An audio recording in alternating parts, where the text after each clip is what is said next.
back to Grow Waco. And today I've got some bushy peach trees that need to be thinned out. So if you come in here, I'm going to show you how we do it.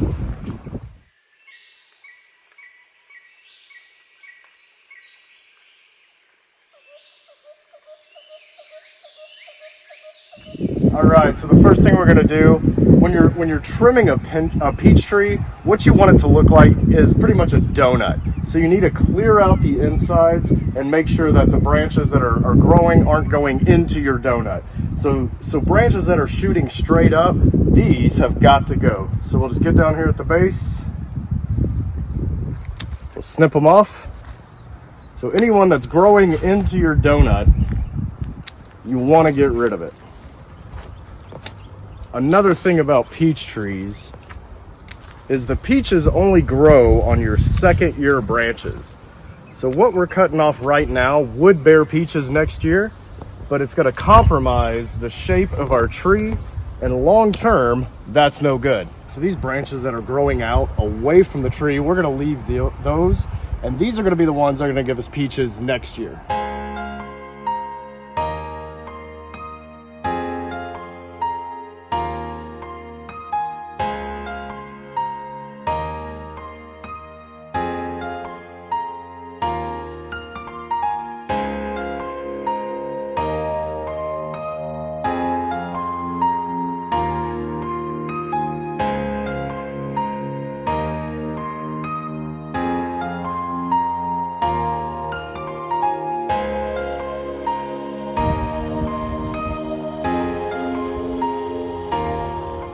So these are the times that you really want to get in here and start to shape your tree before they get too big and get out of hand.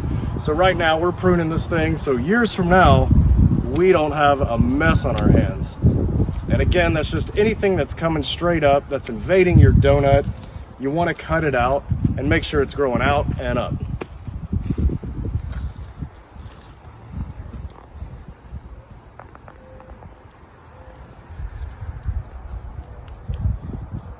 All right, so what we've done here is we've covered up a growing peach in a bag.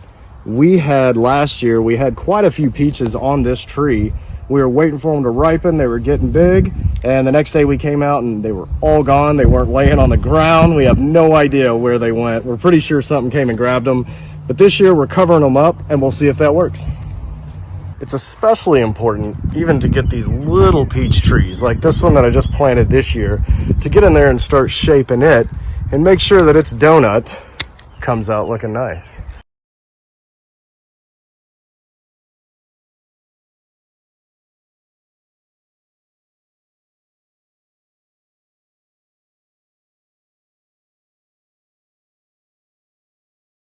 See how these shoots are kind of coming in?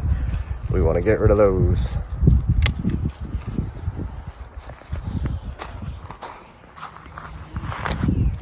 Just kind of out here looking around, forming a donut. This one's coming straight up into our donut. See how this one's coming out and going up? That's not going to do us any good. Just going to impede airflow. So this little guy, we're already shaping him to be a productive peach tree that isn't a fungus attractor.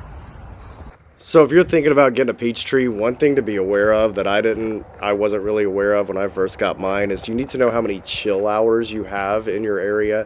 That's temperatures below 45, so like 45 to 32 degrees and below that. So every fruit tree needs a certain amount of chill hours. There are some peaches that require lower chill hours, between 400 or so, 400 to 600. And then there's a lot of peach trees that need 800 or more. So it's important to know which area you're in and how many chill hours you get. Last year, we got a lot of peaches. They didn't seem to ripen to full size before something came and took them.